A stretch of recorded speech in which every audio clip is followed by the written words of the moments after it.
Yes, good afternoon, good evening, good morning, wherever you are in the world. This is Reverend Q at Africa USA Radio. We are here, Drive Home Show.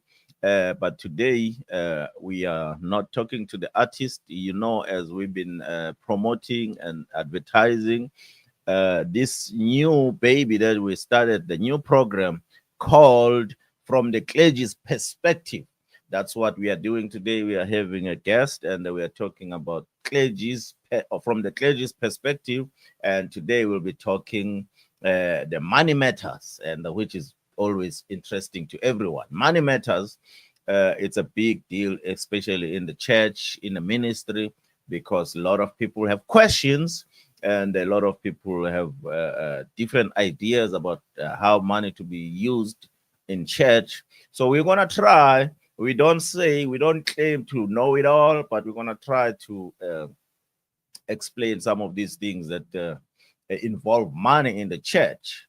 If you have any question, please feel free to send your questions. You can now because we are live on Facebook, you can inbox them, you can type on the comments, we can also see your comments, we can read your comments.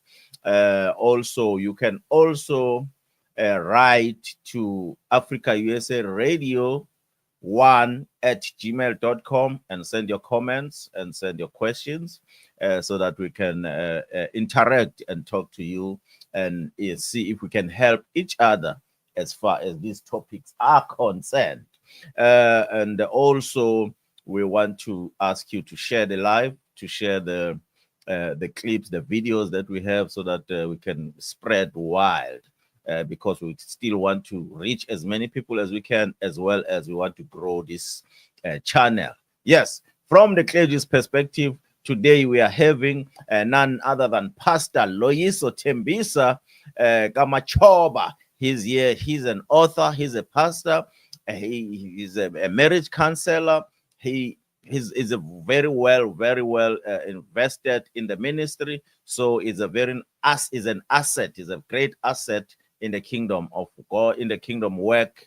And we thank God for his time. We thank God for his knowledge and for his passion for the work of God. So right now, please help me welcome the servant, the man of God, all the way from Pretoria, South Africa. His name is Loyiso Tembisa KaMatshoba. Welcome, Pastor. How are you doing? Thank you, Rev Chu. I'm doing quite fine. I hope you're well too. We are doing good. We are doing good. We are at summer here in the US and it's hot, but God is good. And I know that over there you are cold. Don't never mind. You American viewers, don't never mind him seeing him on a bottleneck or polo neck, whatever you call it. Is because he's in winter. No, we Yes, are yes. doing fine, We my are in brother. different seasons. And thank you for your time. Thank you for stopping by. Thank you for your ministry. Just intro. I've already introduced you, but if I missed anything, just greet the people and then tell them about your work and what you're doing, and then we're gonna jump into our topics. Like I said, people of God, we are talking money matters today. Let me take this opportunity to officially greet all the viewers who are watching us from all over the world. This is Loyiso Tembisa. I am a pastor, an author, the worship leader. But most of all, I'm the child of God. I'm born again. I am married with 3 children. I'm happy to be here today, and I believe that God is gonna use us to share some insight, some biblical perspective concerning the topic of money. And thank you for having me once again. Let's jump on it. Let's jump on it, Pastor. Thank you for your time. There's a lot of people who are complaining or who have concern about the luxurious life that preachers and pastors are enjoying, and they be thinking that maybe it's because of their donations, of their tithes, of their offerings, and sometimes it is good. It is right. I was talking to another pastor. He was saying that even if he can afford some of the things, he said his in his life when he grew up, he always wanted to drive a Porsche, Yes. and uh, and Yes. he didn't only start as a minister. He worked secular job. He was an engineer, and he could afford a Porsche. But when God called him to the ministry, he told his church, he said, I cannot buy a Porsche because I'm waiting for you guys to be blessed, because I cannot be blessed alone as a pastor. So I want, Yes. I'm babysitting you right now. I want to drive a Porsche, but I'm not going to drive it because I don't want to drive a Porsche while you guys are walking. So tell us, what do you think from the pastor's perspective? What do you think about the man and the pastor? We're gonna go on and go to the church and go to the all the department of the church, but let's start with the Yes. pastor. Tell us your views. Well, what I can say is that, the pastor in question is someone who is having the shepherd's heart, someone who is considerate to the flock, who knows that there shouldn't be too much of a vast gap between a leader and his followers. You see, this thing of pastors wanting to be rich alone, wanting to be blessed alone, wanting to flourish alone, while they neglect their so called followers who are, because they speak about God blessing us, but you find the pastor being the only one who has to be seen flourishing.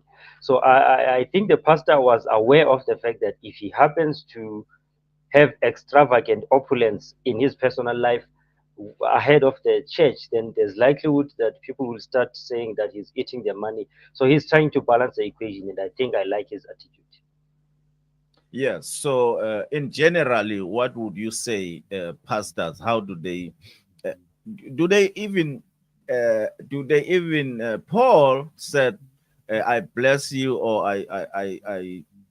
I give you spiritual blessings. You need to take Yes, care of my material stuff. How far can that go? Because, like I say, it sometimes confuses Christians.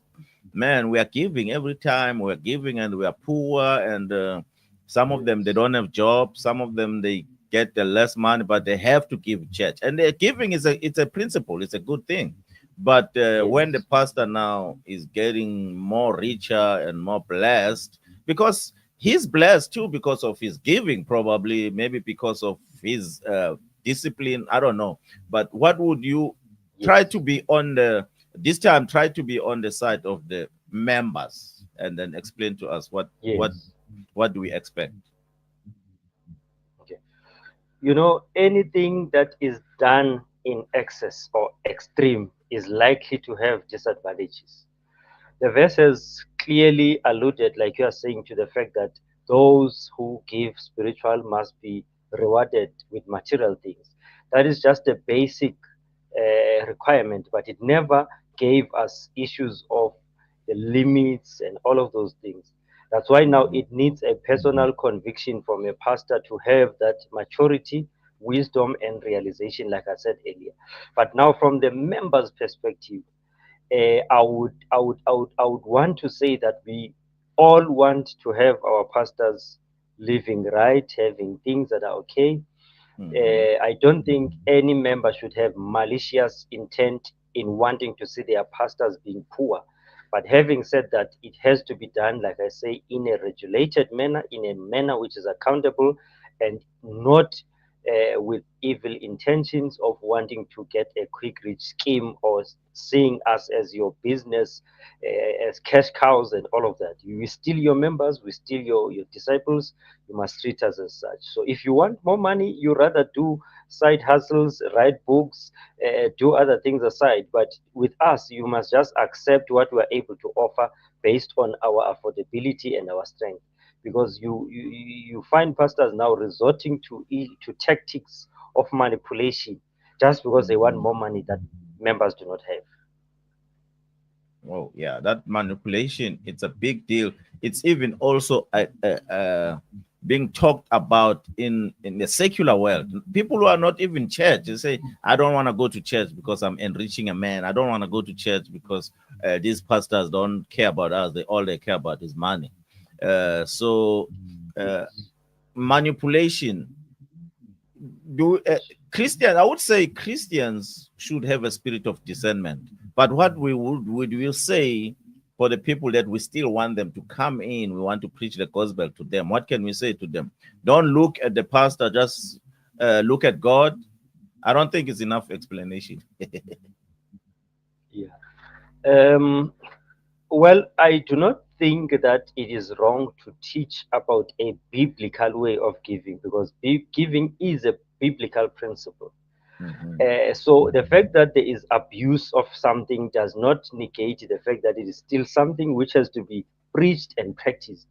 The only thing to do is just to teach the godly and an appropriate way of doing it. Because if now we will start getting skeptical of teaching about giving because there is abuse, then it means we will still miss certain biblical principles which has certain benefits that people will still, because it's a biblical principle. But we can just only caution people against the abuse and the ill discipline among the clergy, which is what should happen. So we have to teach them. It's written there in the scripture that you give as you have purposed in your heart, not grudgingly, not being forced, which is the manipulation aspect. But now, if you find yourself being pushed now to do over and above what you are able to do or what you have decided, that's now where the red flags should start. And you say, no, not it is not written like that. Yeah, I don't. I didn't even want to get into the specifics of giving, like tithes, because that's also a topic of it on its own. But I really appreciate you because yes, the church need to be taught giving, and we hope that the world, the secular world, the people who are not in yet, they will first receive Christ, because you cannot start talking about the money church. You don't even know the person we are trying to preach to you, the Christ and Him crucified. But anyway, let's move on to. There's also another uh, question and maybe problem in the church now, inside the church. There's a pastor. We have a pastor. We have worship leaders. We have gospel artists. We've got music ministry. Does is music Yes, ministry in the church? And we know it's vital, it's very important. But yes. is it supposed to be also part of the full-time staff, or is what I'm trying to say? Do they need a full-time salary so that they can maintain themselves, or they need to uh, what volunteer at church and have their secular job somewhere? How do you How do you think the church need to deal with that?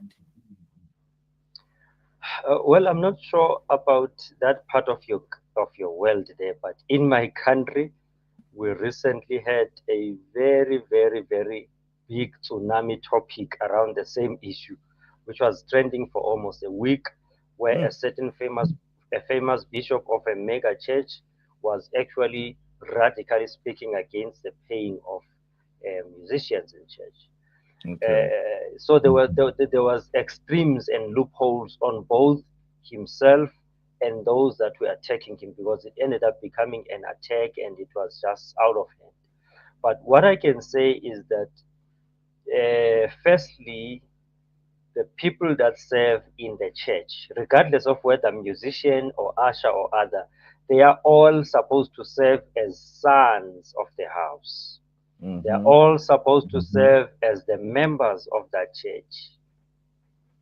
But what usually happens when it comes to issues of the band, it's usually the fact that there is no skill in the house for that. Hence, now the need for hiring, of which in that case, now there has to be a clearly defined agreement about the terms of the hiring, whether it's a worship leader, an artist, or a musician who is hired from outside. But people who are raised from here, people who have been raised from here, who have been groomed from here, I don't think you can expect to be paid from within your home. It's almost like in the natural, you raise your child, and then when they are older, you cannot suddenly expect that when you ask them to go and buy you bread in the house, and then you must also pay them, or you ask them to wash your car, you must pay them. That is your son in the house. But if you hire a skill, a talent that you do not have in house, that's where now issues of payment should come in. That's the first aspect of it. So The other, yes, go ahead, go ahead. the other aspect now of it is that whether worship leader or other. But if there is someone that voluntarily dedicates themselves to that ministry to say that now I want to be a full time here, maybe I'm going to be a music director, I'm going to be a whatever, whatever, and I fully dedicate to this. I will not be taking any other outside work which is going to compromise or disturb my time with the church, and I don't have employment. I fully dedicate to this cause. I think in that case, there has to be a bit of compensation that is done, but with the arrangement and with the agreement of the pastor. Not only with worshippers, by the way, because I think that's another problem where we put worshippers as superstars and forget that there are cleaners in the house, there are car guards, there are ushers, there are other people that serve. You see, as much as we only always put it with worshippers, but in reality, everyone who serves should we should check the conditions upon which they serve, whether they are the sons of the house or they are people who are hired. So that's my take on the matter. Me, I've been a worship leader for over 2 decades, by the way.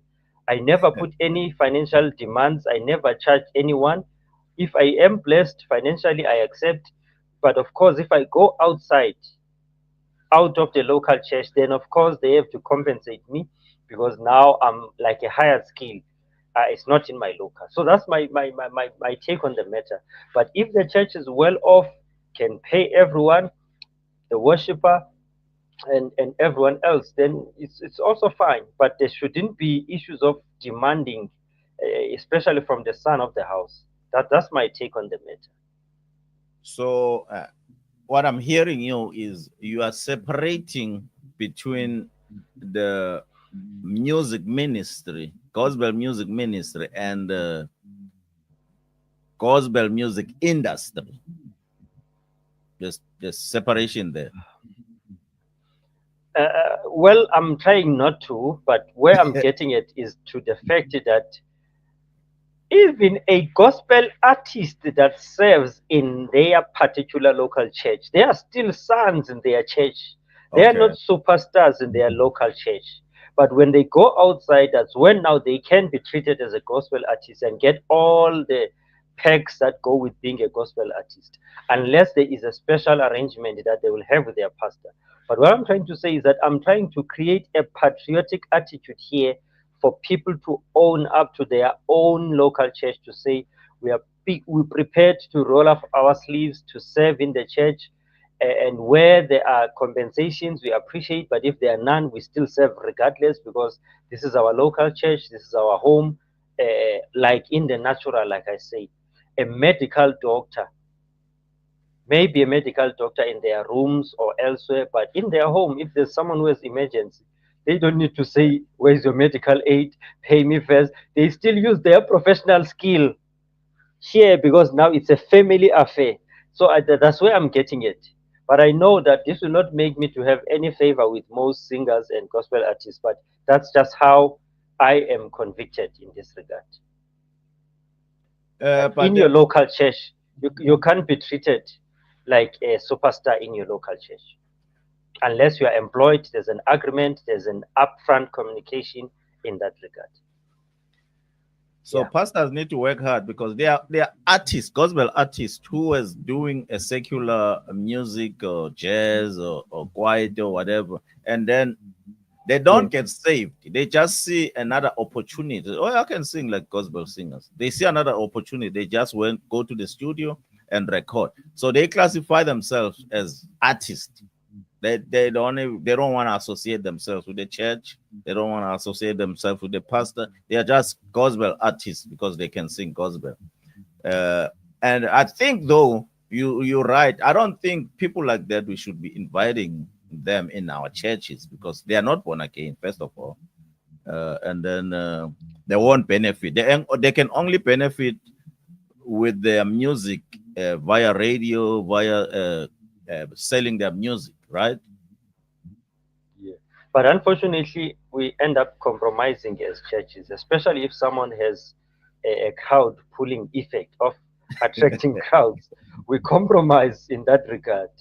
And also now, when you go to issues of instrumentalists, that is another challenge we have, especially on the pianists, where Mm-hmm. you find out that most of them, they drink, they sleep around, they do all the things, they even sleep, they even drink until Saturday late or Sunday in the AMs and come to church in the morning smelling alcohol just to play for us because we don't have an internal skill. Those are the prevalent challenges that have been a generational issue in the church. So I don't know really. May we find ways to raise sons from within, to groom them, to make sure that they are born again, they are saved, so that they will be using their skill as part of their service and worship unto God, and not just come as performers in the church, but as servers and worshippers. Let's go to other areas. Let me check my time first. Let's go to other areas of money. Ever since I Yes. was born, growing up, every church has a something called building fund. That building Yes. fund has never filled up those coffers. It's always money for building fund. I know sometimes we use them for other things, repairs and buying. If you have Yes. if you have a church, but some they've Yes. been doing building funds and they have no church. It's just they're still in that shack or in that garage or whatever the case. Uh, what? How can we? Because all I'm trying to do is to make people who wants to be Christians, who want to accept Christ, who wants to be members of the church, Yes. to be comfortable with how Yes. the church deals with money. Yes. Ish, yeah, no, the story of building fund is quite a controversial one, because the pastor, we have a case here in my land where there's a pastor who started collecting building fund in the early 2000s, and they are still collecting it even now. But it later emerged that they were somehow misusing the funds, and there were a lot of problems. Yes, the building ultimately was there, but you find out that maybe it must have been probably far less than what the money was collected. So I think now there has to be a way where the pastor and the part of the building committee is people who are people of integrity. There should be accountability. There should be constant reporting in terms of the financial report. This is how much we have collected so far.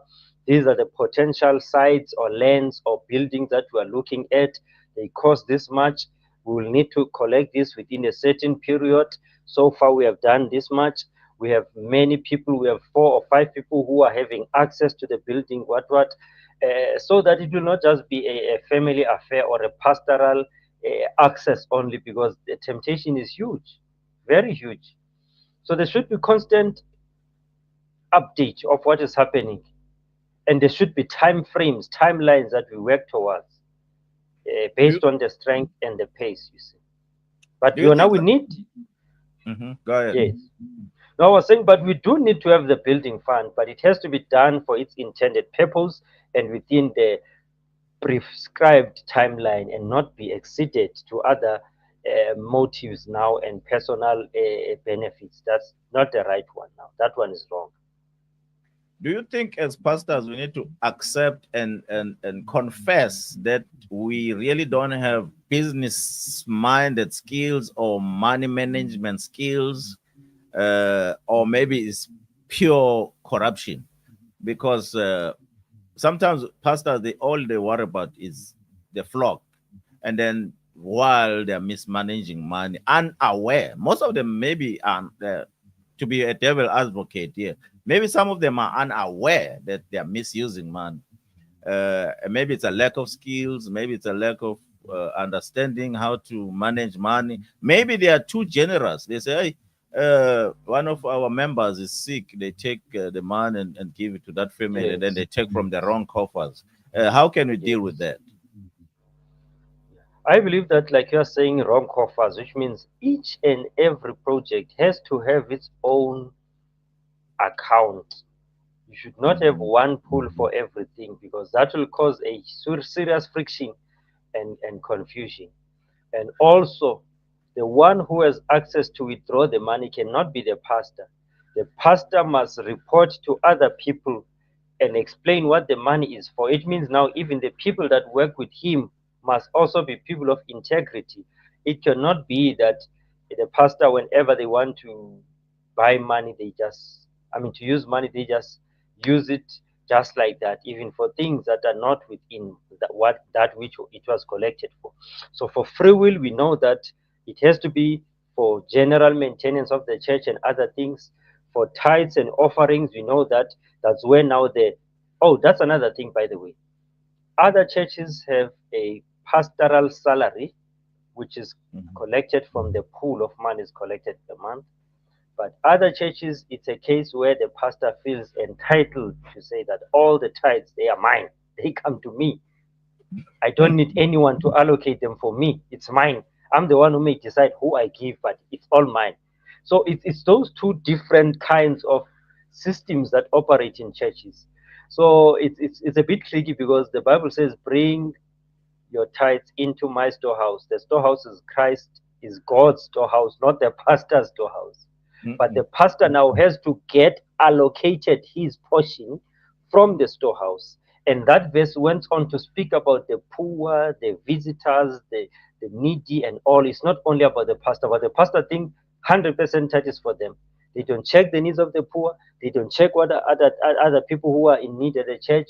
Hence, from the initial point we raised it, you end up now finding pastors living opulent and extravagant at the expense of the members. But there should be an account for each and every type of monies in the church.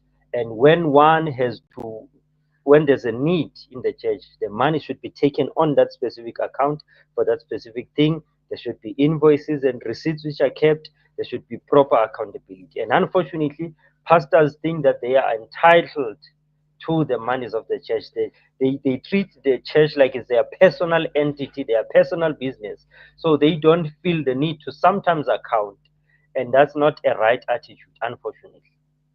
While we are still there, I mean, I'm going to move on to some other things. But while we are still there, there's also now a trend going on that it's like it's a family business. When the pastor is retiring or dying, the son or the daughter take over. Is a pastor now. We don't know whether it's called or it's just running his father's business. Is that scriptural or biblical? I know in the Bible, some of them they took over from their parents. Yeah. But what do you think about that? And it's like it's a fashion thing now. It happens both in your country and in my country. In fact, it Yeah, happens globally, everywhere. everywhere. You see, when we grew up seeing those businesses in the townships, which would be written uh, Tembisa and Sons Butchery. You knew Yeah. that that butchery is for me and my sons, both the ones who are alive and the ones who are coming. But now, if Hmm. we use the same mindset in the Church of Christ now, that one is a bit tricky. But having said that, though, I personally have no issue if you use that methodology, whereas your biological son is genuinely saved, has genuinely grasped the vision, has genuinely been prepared for this task ahead of them.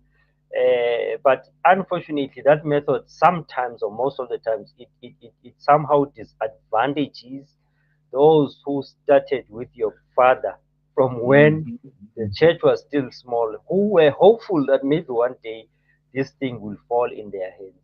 So it's a bit tricky, really. I see people doing it.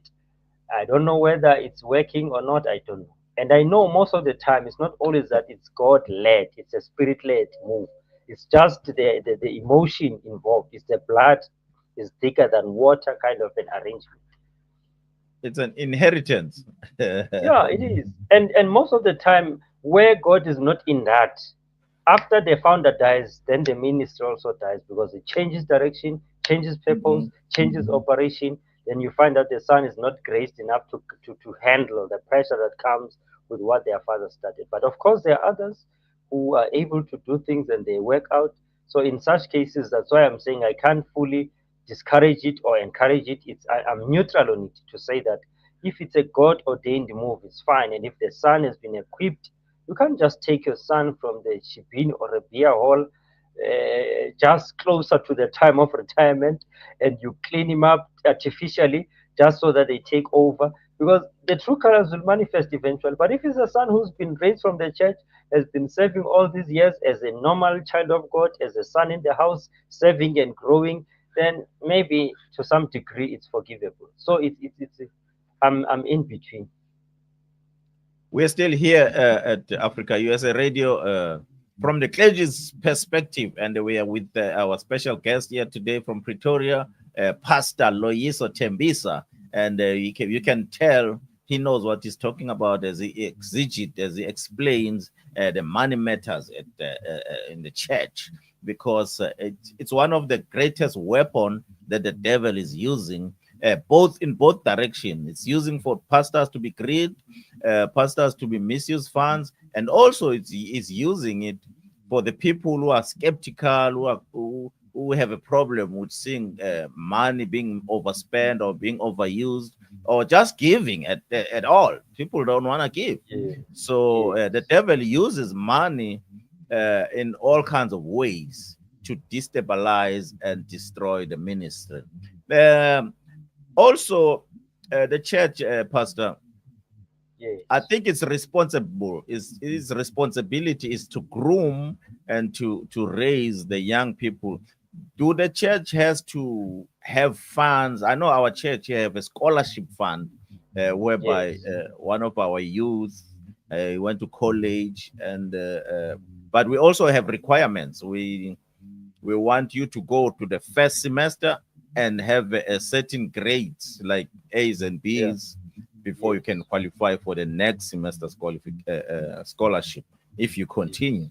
So, do, do the people who complain about money in church, can they be accept giving if they know that, okay, the money also is being used for youth, the developments, for the scholarship, for programs in the church, that we used to have camps back in the day. The church can sponsor a camp group, take some money there.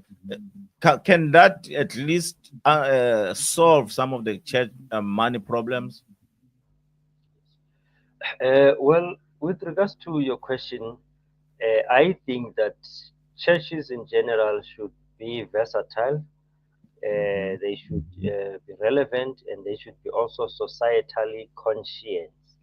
You cannot be a church that does not have a feeding scheme. You cannot be a church that does not have money which takes care of the hungry, the downtrodden, the disadvantaged, and that also same applies to the widows and the elderly, which is a biblical prescript, by the way, and Hmm. also the youth, the young people.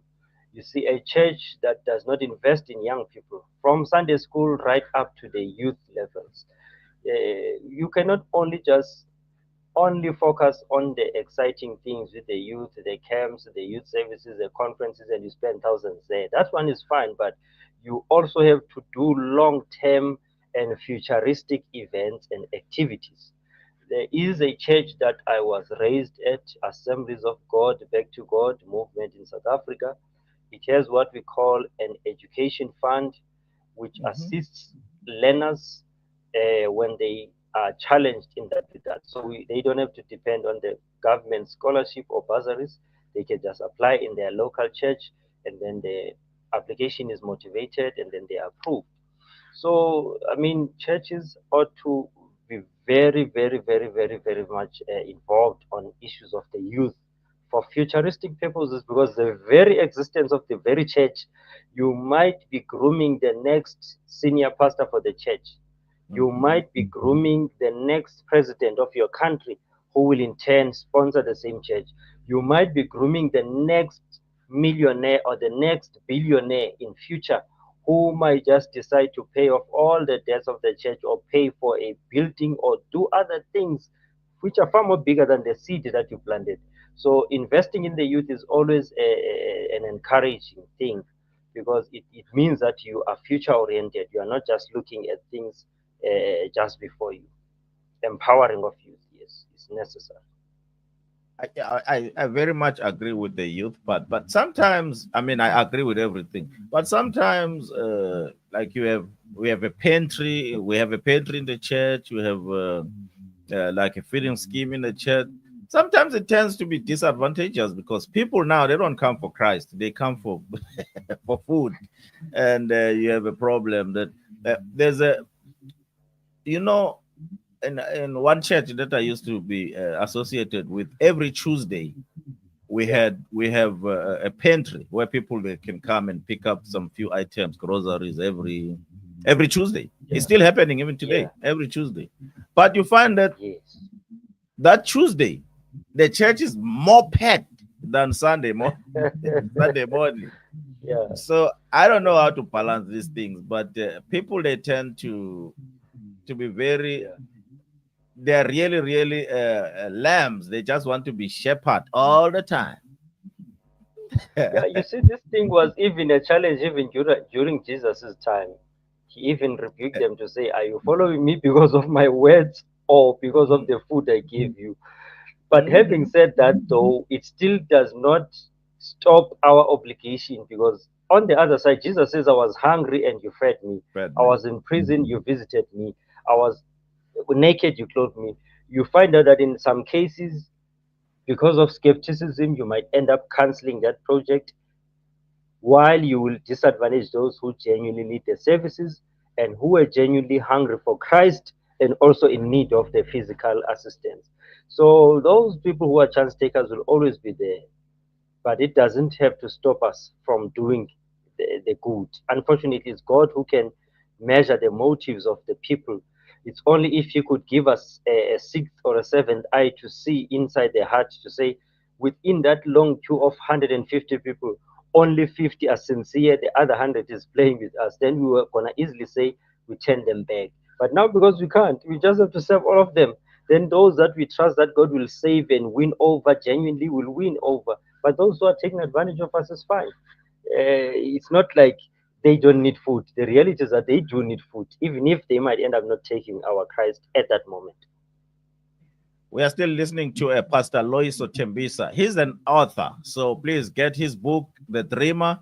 Uh, The Life of a Dreamer. The Life of a Dreamer. It's a book written by him. It's out. It's for sale. He's gonna tell us before he leaves. He's gonna tell us how to get it, where to get it, and then please support him. And then he's also gonna tell us the church that is fellowshipping it, so that if you are in the area, you can go visit them. But we are still talking about the money issues at the church. Because those are the main problems that the churches have challenges with money, because money is the Bible's people they also mess up. The scripture says the love of man is the root of all evil. People they just say Yes, the man is the root of all evil. Man is a blessing yes, to the church. Man is yes, needed in the church. Man is not a curse. Man is a blessing. So yes, but the yeah, love of money, it's a root. yeah, It's not sin, but it's a root of all evil. So yes, yeah, so don't be complaining about I we're paying money all the time. We're paying tithes. We're paying.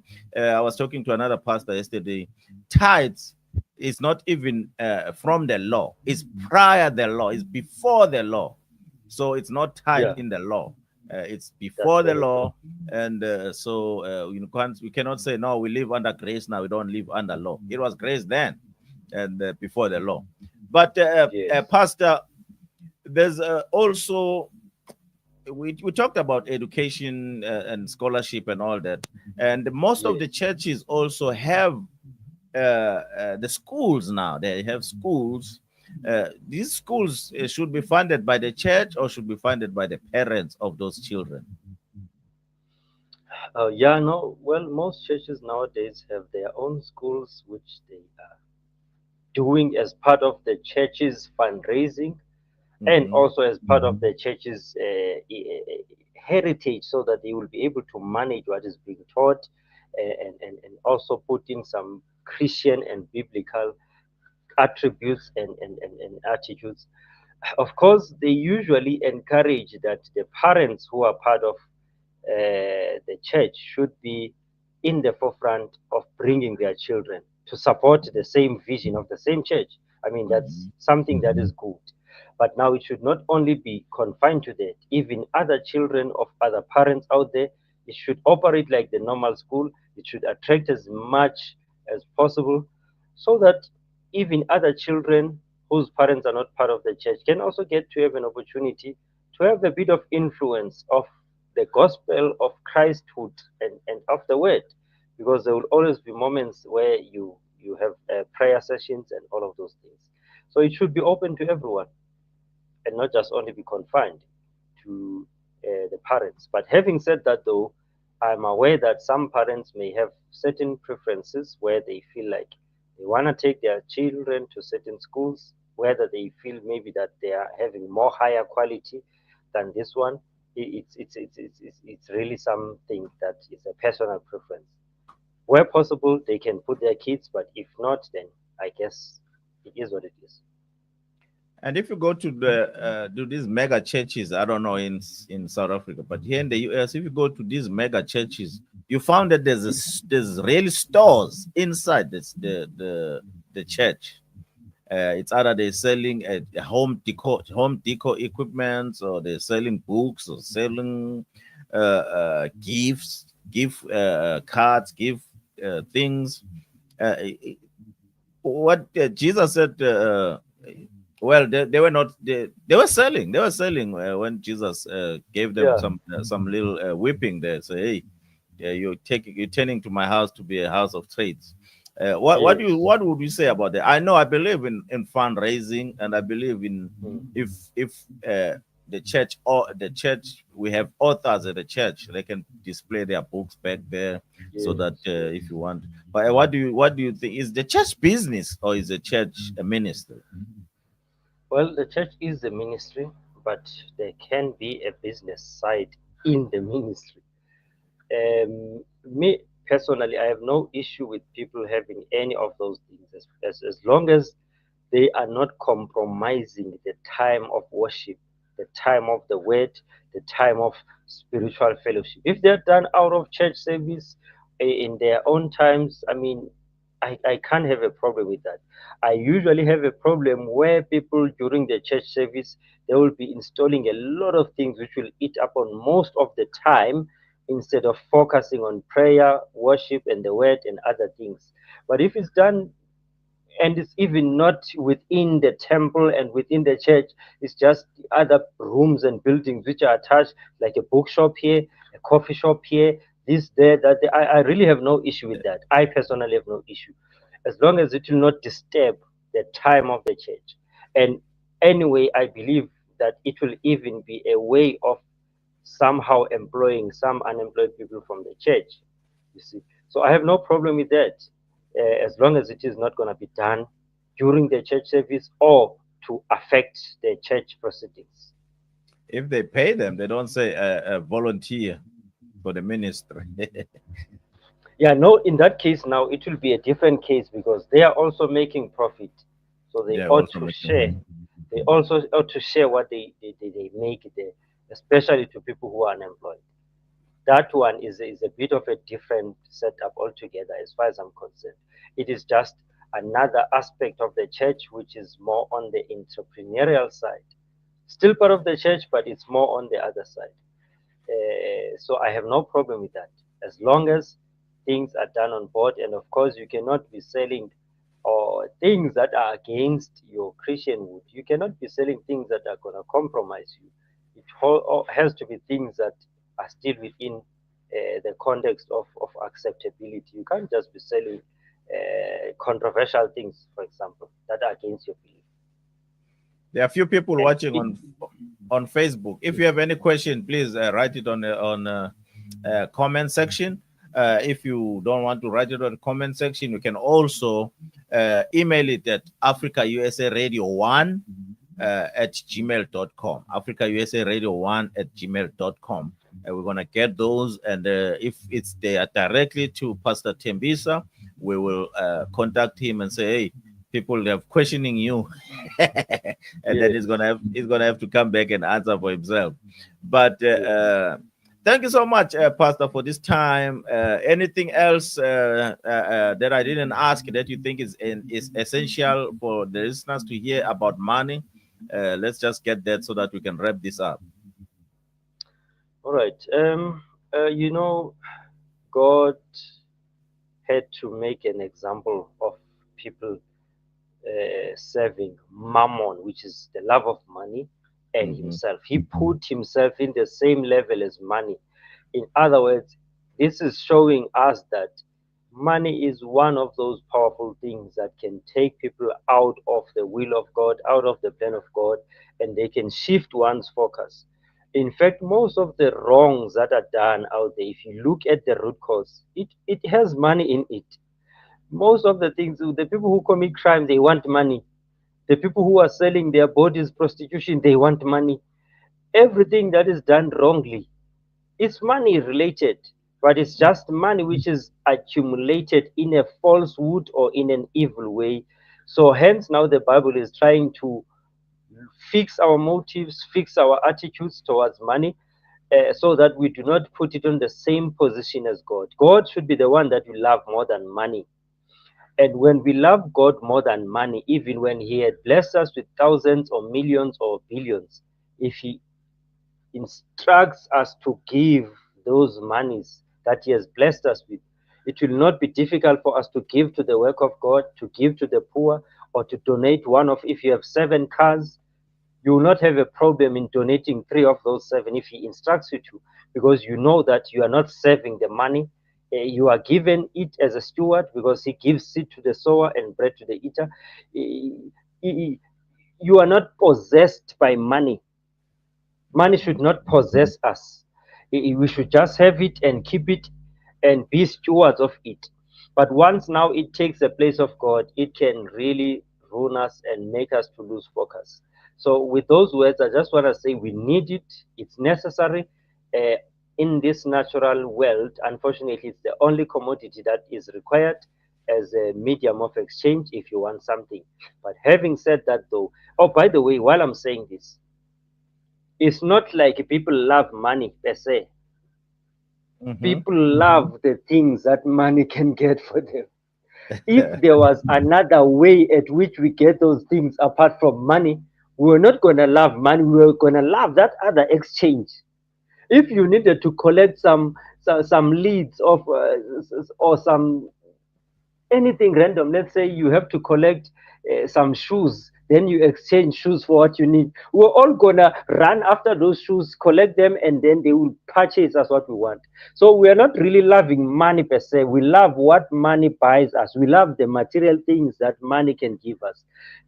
That's basically what the Bible means when it says the love of money. It means the love of things that money buys. Hence, in the book of Matthew, Christ even aligns it properly to say, do not worry about what you are going to eat, but what you're not going to drink.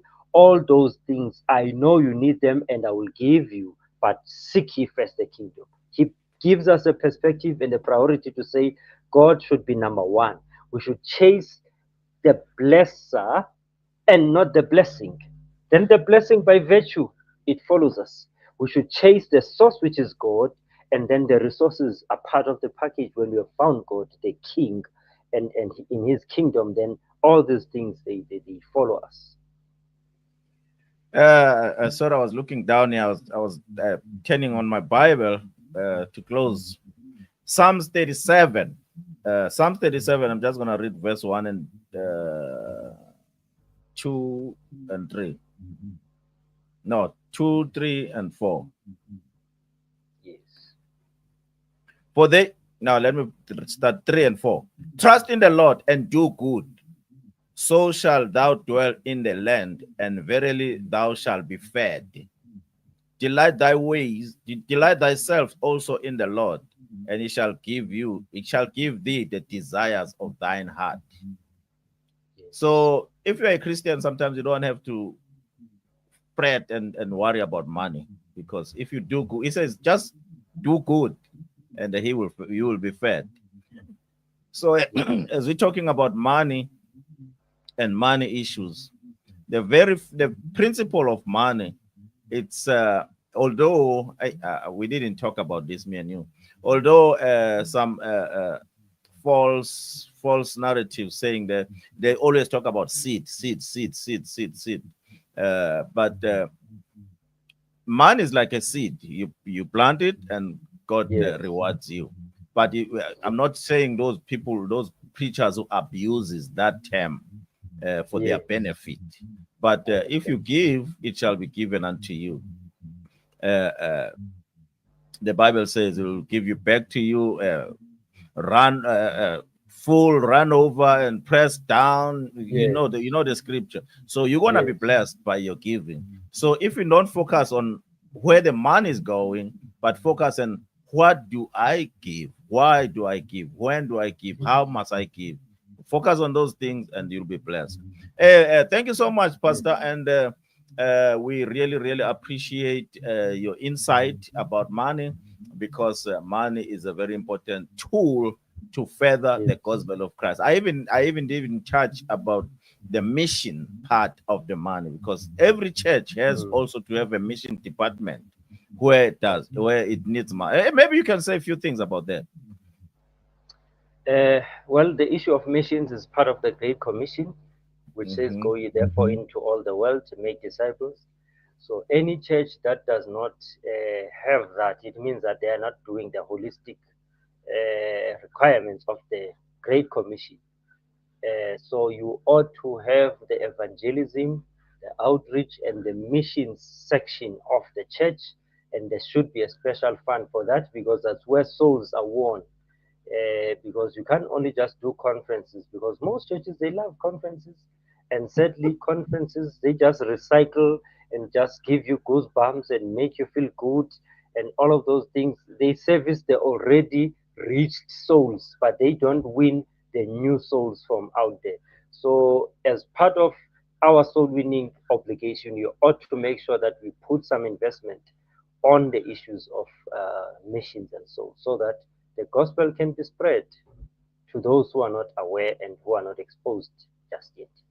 And that's another thing of these conferences. There are two things that Yeah. I don't appreciate with the conferences. One is money making a tool as well, and the second one, Yes. they only do that for networking and marketing. Yeah,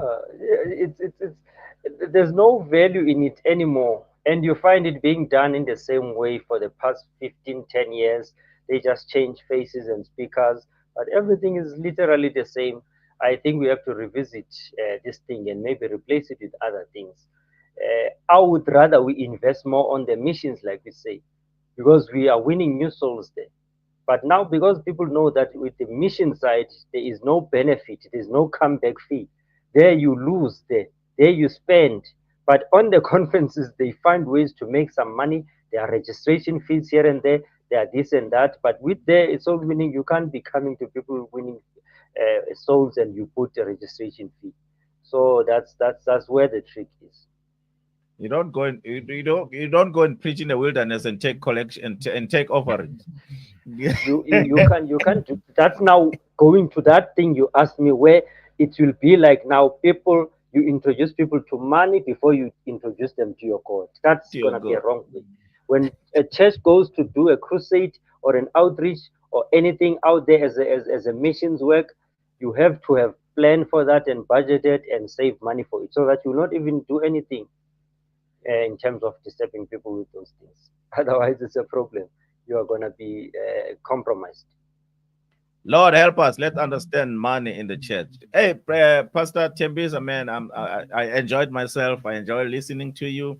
You are very Wow. clear-minded. You are very articulate, and I would love to have you again here at Africa USA Radio on a different project, on a different subject. Unless the people have called you, good, I know.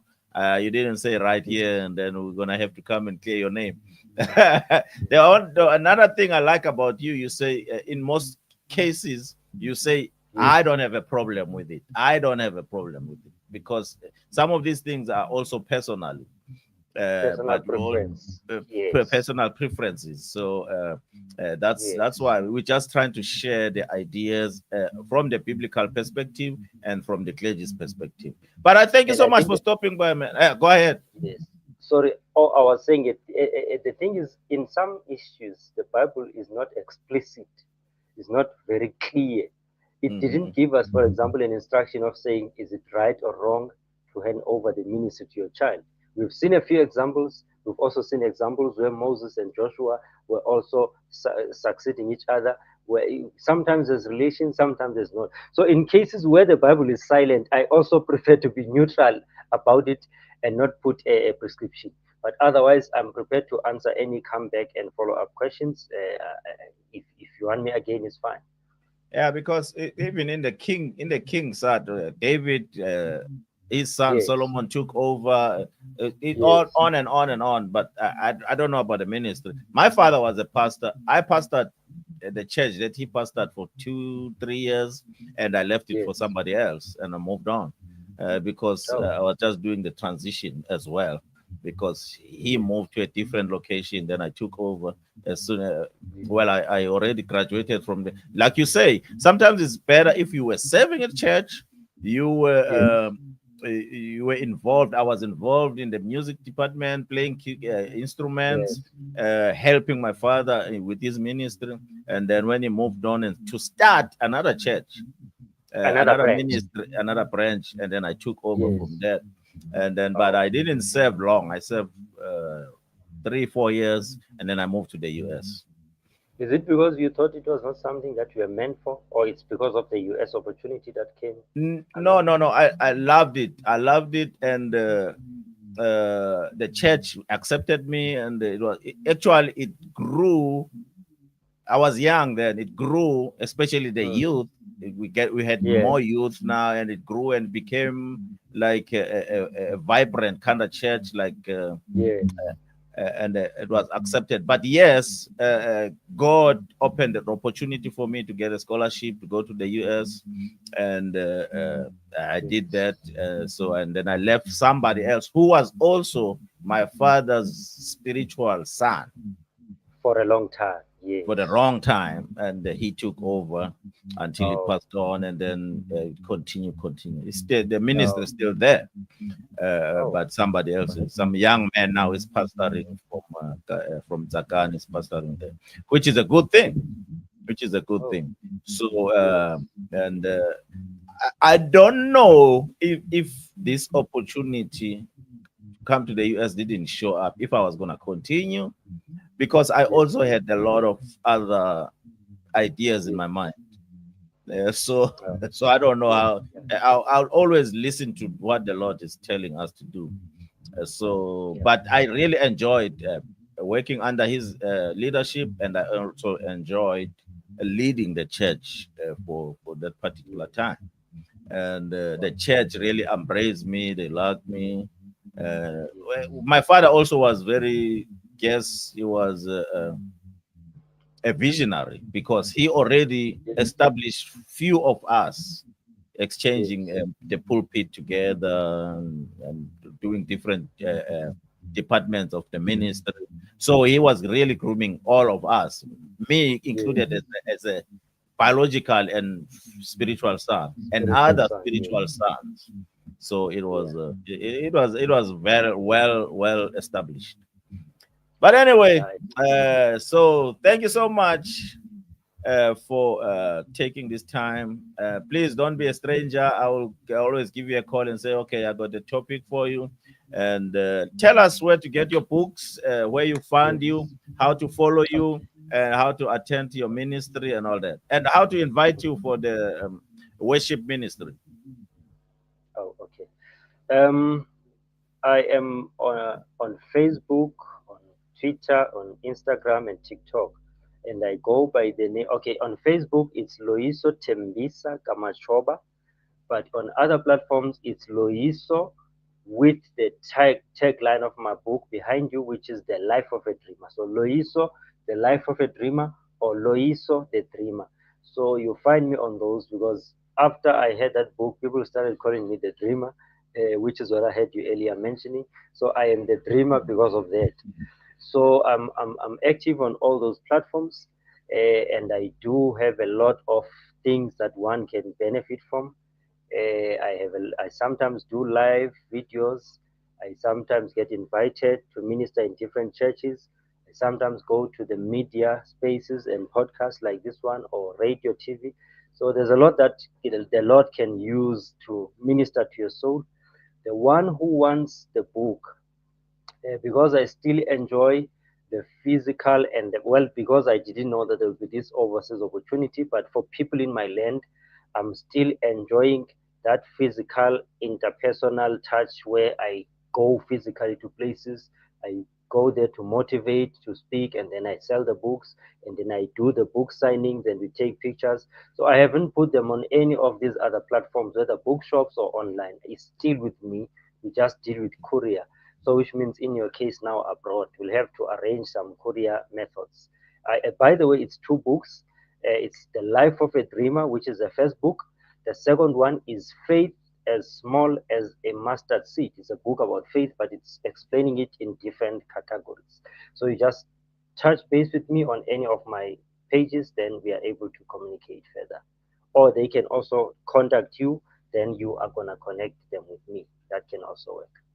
Yes. Also, I'm gonna see if anybody's coming over there. If somebody's coming over there, I'm gonna grab maybe 10 books and bring them over here so that we can sell them here, or even sometimes do giveaways. We can buy them from you and do some radio giveaways for some things. I've done that before with the books. So we'll just figure it out, me and you, how we're gonna do it. All I need is somebody who's there, or when I come there, then I can pick them up and bring them over for some, We appreciate so that we can, so that we can say he's not just an author, but he's an international author. it. Yes, God bless you, my brother. Thank you so that much will for be your time. appreciated. We'll check back with you as soon, and we'll have you back on our program again. By the way, you have made me an international asset now. I'm no longer local anymore. I Tell them, appreciate yeah, it. Thank you so much. tell them. Yeah, God now bless I've gone international. Thank you. Keep well.